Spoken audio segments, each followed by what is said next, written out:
बिस्मिल्लाहिर्रहमानिर्रहीम। अस्सलाम वालेकुम। टैलेंट न्यूज़ के साथ मैं हूं उमर इम्तियाज। शामिल करेंगे सबसे पहले न्यूज़ हेडलाइंस।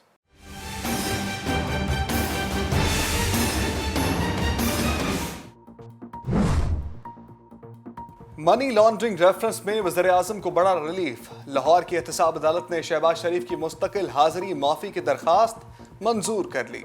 शहबाज शरीफ को अदालत पेशी के लिए नुमाइंदा मुकर्रर करने की इजाज़त। आइंदा समात पर नैब के गवाह तलब। कार्रवाई 25 अक्टूबर तक मुलतवी कर दी गई। सुप्रीम कोर्ट में पीटीआई के रहनुमा फैसल वावटा की ताहियात नाअहली के खिलाफ दरखास्त पर समात। दौरान समात चीफ जस्टिस उमर अता बंदयाल ने रिमार्क्स दिए, ताहियात नाअहली का आर्टिकल 62(1)F काला कानून है। मौजूदा केस को मोहतात होकर सुनेंगे। समात 6 अक्टूबर तक मुलतवी। सिंध हाई कोर्ट का शर्जील मेमन का नाम ECL से निकालने का हुक्म। शर्जील मेमन और दीगर के खिलाफ महकमा इत्तलात सिंध में ₹6.25 अरब करप्शन का केस चल रहा है। वज़ीर खजाना इसाक डार से कतर के सफीर की मुलाकात। दो तरफा मुआशी और इक्तसादी ताल्लुकात पर गुफ्तगू। दोनों ममालिक के दरमियान मुआशी ताल्लुकात को बढ़ाने पर इत्तफाक। सफीर ने इसहाक डार को वजारत खजाना का कलमदान संभालने पर मुबारकबाद दी। हमारी लीक्स में साबित हुआ, इमरान खान जो बंद कमरे में कहते हैं वो सच है। पीटीआई रहनुमा असद उमर की इस्लामाबाद में प्रेस कॉन्फ्रेंस। कहा, ऑडियो लीक से हुकूमत को नुकसान और पीटीआई को फायदा हुआ। जमीनों की बोली लगाकर लोगों का वोट खरीदा गया। इलेक्शन कमीशन पीजेएम का हलीफ बन चुका है। फवाद चौधरी ने हुकूमत को अहमक करार दे दिया। ट्विटर पर कहते हैं, मुआशी टीम उलझन का शिकार है। मिफ्ता इस्माइल और इसहाक डार के मुतजाद बयानात ने IMF प्रोग्राम पर मजीद पेचीदगियां पैदा कर दी हैं। आधी काबीना के पास महकमे ही नहीं, जिनके पास हैं इनको अपने काम का पता नहीं। साबिक वज़ीर दाखिला शेख रशीद कहते हैं, इमरान की कॉल नागुज़ीर है, ताखीर की गुंजाइश नहीं है। हुकूमत का सबसे बड़ा मसला अपने केसेस खत्म करवाना था।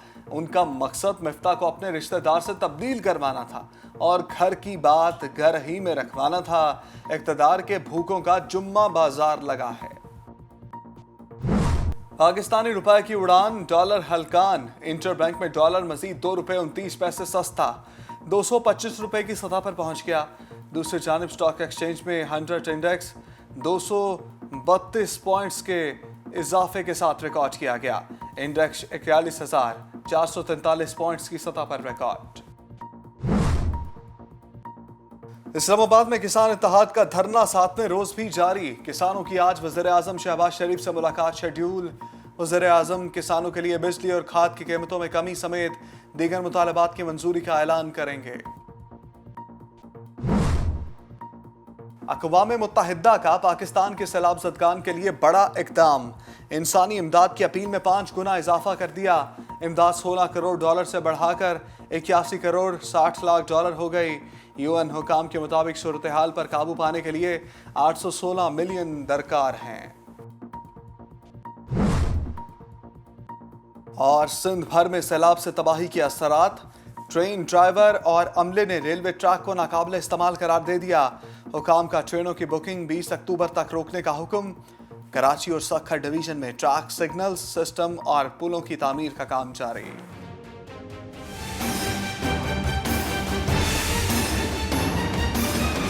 हेडलाइंस आपने जानी, अब खबरों की तफसील। लाहौर की एहतसाब अदालत ने मनी लॉन्ड्रिंग रेफरेंस में वज़ीर-ए-आज़म शहबाज शरीफ की मुस्तकिल हाजिरी माफ़ी की दरख्वास्त मंजूर कर ली। एहतसाब अदालत के जज कमरुज़्ज़मान ने वज़ीर-ए-आज़म शहबाज शरीफ, उनके बेटे हमजा शहबाज के खिलाफ मनी लॉन्ड्रिंग रेफरेंस पर समात की। दौरान समात नैब ने वज़ीर-ए-आज़म शहबाज शरीफ की मुस्तकिल हाजिरी की दरख्वास्त पर जवाब जमा करवाया, जिसके बाद अदालत ने शहबाज शरीफ की मुस्तकिल हाजिरी की दरख्वास्त मंजूर कर ली और उन्हें अदालत पेशी के लिए नुमाइंदा मुकर्रर करने की इजाज़त दे दी।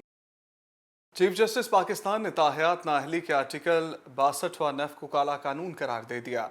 चीफ जस्टिस पाकिस्तान की सरबराही में 3 रुकनी बेंच ने पीटीआई रहनुमा फैसल वावटा की ताहियात नाअहली के खिलाफ दरखास्त पर समात की।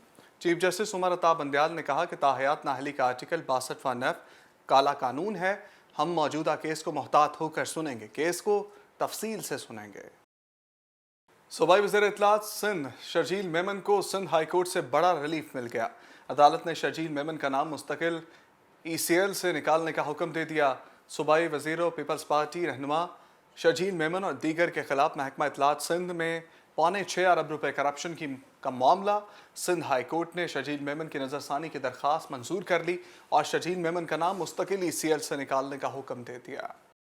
वज़ीर ख़ज़ाना इसहाक़ डार की कतर के सफ़ीर शेख सऊद बिन अब्दुर्रहमान बिन फैसल असानी से खसूसी मुलाकात हुई है।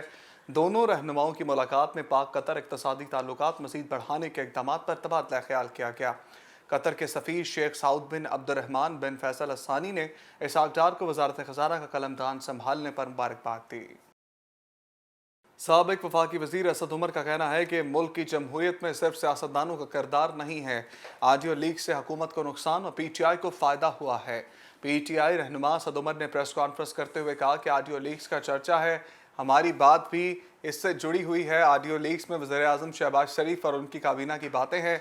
वज़ीर आज़म और काबीना ऑडियो लीक्स में इस्तीफ़ों से मुताल्लिक बातें कर रहे हैं।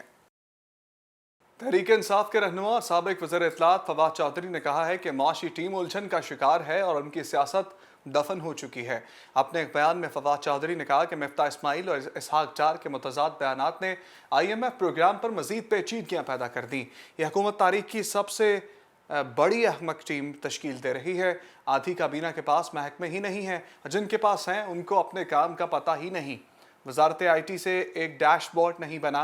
फवाद चौधरी ने कहा कि नैब केसेस ख़त्म करने का काम महारत से जारी है। अवामी मुस्लिम लीग के सरबराह और साबिक़ वफाकी वज़ीर दाखिला शेख रशीद अहमद ने कहा है कि इमरान की काल नागुज़ीर है और ताख़ीर की गुंजाइश नहीं है। समाजी राबतों की वेबसाइट ट्विटर पर जारी बयान में शेख रशीद ने कहा कि मसला अपने केसेस ख़त्म कराना था, महंगाई और गरीब एक बहाना था। मिफ्ता को अपने रिश्तेदार से तब्दील करवाना था और घर की बात घर में ही रखवाना था। अमेरिकी डॉलर मुसलसल गिरावट का शिकार है, जिसके बायस मुल्क भर में पाकिस्तानी रुपया तगड़ा हो रहा है। कारोबारी हफ्ते के दूसरे रोज इंटर बैंक में डॉलर मजीद ₹1.89 सस्ता हो गया, जिसके बाद इंटर बैंक में अमेरिकी करेंसी ₹225.50 पर फरोख्त हो रही है। अमेरिकी करेंसी के रेट गिरने से बैरूनी कर्जों में भी 1800 अरब रुपए की कमी हुई है। उधर किसान इत्तेहाद का इस्लामाबाद में धरना 7वें रोज भी जारी है। किसानों के वज़ीर आज़म से आज मुलाकात होगी। इस्लामाबाद की ब्लू एरिया शाहराह पर किसानों का 7वें रोज भी एहतजाज जारी है। किसान इत्तेहाद के वफ्द की आज वज़ीर आज़म से मुलाकात होगी। किसान रहनुमाओं का कहना है कि गुज़श्ता रात वज़ीर दाखिला और मुशीर कमर ज़मान कायरा से मुलाकात में पेशरफ्त हुई, जिसके बाद आज किसानों की वज़ीर आज़म से मुलाकात होगी। अक़वाम मुत्तहिदा ने पाकिस्तान के लिए इंसानी इमदाद की अपील में 5 गुना इजाफा कर दिया। इमदाद को $16 करोड़ से बढ़ाकर $81 करोड़ 60 लाख कर दिया गया है। मुल्क भर में मानसून की शदीद बारिशों और ग्लेशियर पिघलने की वजह से आने वाले बदतरीन सैलाब की वजह से करीबन 1700 अफराद जिंदगी की बाजी हार गए। पाकिस्तान कई दहाइयों में आने वाले बदतरीन सैलाब के बाद पानी से पैदा होने वाली बीमारियों के फैलाव पर काबू पाने की कोशिश कर रहा है। हुकूमत पाकिस्तान अक़वाम मुत्तहिदा का कहना है कि सैलाब का सबब मौसमियाती तब्दीली है। सिंध में बारिशों और सैलाब से तबाही के असरात ताहाल बाकी हैं। ट्रेन ड्राइवर और अमले ने रेलवे ट्रैक को नाकाबिले इस्तेमाल करार दे दिया। रेलवे हुकाम ने नया नोटिफिकेशन जारी करते हुए ट्रेनों की बुकिंग आज से 20 अक्टूबर तक रोकने, जबकि मुख्तलिफ ट्रेनों की बुकिंग कराने वाले मुसाफिरों को फुल रिफंड देने की हदायत कर दी है। जिन ट्रेनों की बुकिंग बंद की गई है उनमें शालीमार, शाह हुसैन तेजगाम, अवामी एक्सप्रेस और दीगर शामिल हैं। कराची और सक्खर डिवीज़न में सैलाबी पानी की वजह से ट्रैक सिग्नल सिस्टम और पुलों की मेंटेनेंस का काम हो रहा है और एक साथ ट्रेन ऑपरेशन मुकम्मल शुरू करने में मुश्किलात हो सकती हैं। और न्यूज़ स्टूडियो से फिलवक्त के लिए इतना ही। मज़ीद खबरें और अपडेट जानने के लिए चैनल न्यूज़ को देखते रहिए।